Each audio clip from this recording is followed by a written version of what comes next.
Assalamualaikum warahmatullahi wabarakatuh. Halo semuanya, pada kesempatan kali ini saya akan menjelaskan tentang perbedaan GGAP dan IFRS. Dua standar ini penting dalam dunia akuntansi terutama bagi perusahaan yang beroperasi secara internasional. Pertama, kita perlu tahu dulu apa itu GAAP dan apa itu IFRS. GAAP adalah standar akuntansi yang digunakan di Amerika Serikat, sementara IFRS adalah standar akuntansi internasional yang digunakan di lebih dari 140 negara.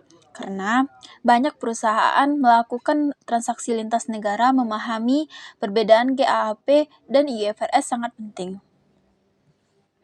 Slide selanjutnya, perbedaan besar pertama ada pada dasar penyusunannya. GAAP bersifat rules-based, artinya banyak aturan yang sangat detail, sedangkan IFRS bersifat principles-based, yaitu lebih berdasarkan prinsip dan memberi ruang lebih luas untuk pertimbangan profesional. Jadi, GAAP lebih kaku, IFRS lebih fleksibel. Slide selanjutnya, penyusunan standar.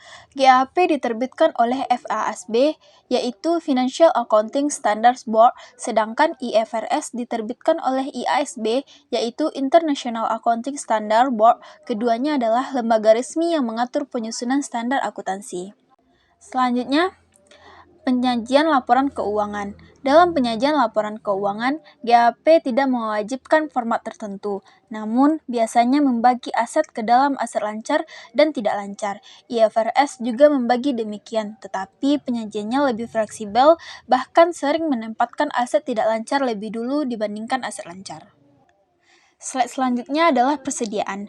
Pada bagian persediaan, GAAP mengizinkan penggunaan metode LIFO. IFRS tidak mengizinkan LIFO sama sekali. Selain itu, di GAAP, jika nilai persediaan turun dan kemudian naik lagi, penurunan nilainya bisa dibalik. Di IFRS, hal itu tidak boleh dilakukan.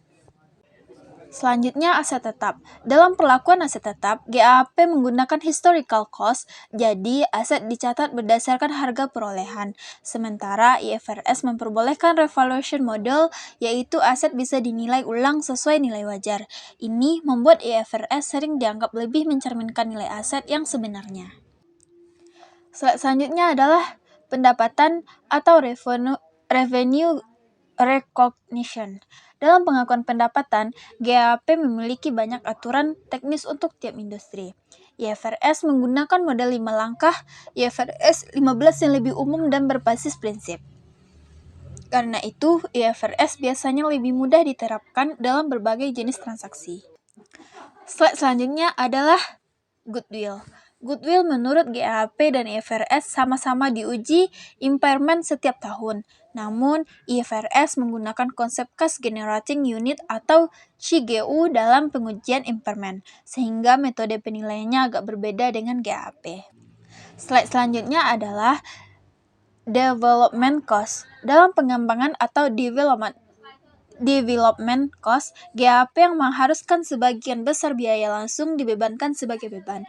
Tetapi IFRS memperbolehkan biaya pengembangan dikapitalisasi jika memenuhi kriteria tertentu.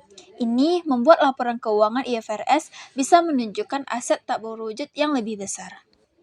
Selanjutnya adalah ringkasannya. Secara singkat, GAAP lebih detail, lebih ketat, dan lebih berbasis aturan. Sementara IFRS lebih fleksibel, berbasis prinsip, dan digunakan secara global. Memahami perbedaan keduanya sangat penting dalam pelaporan keuangan internasional.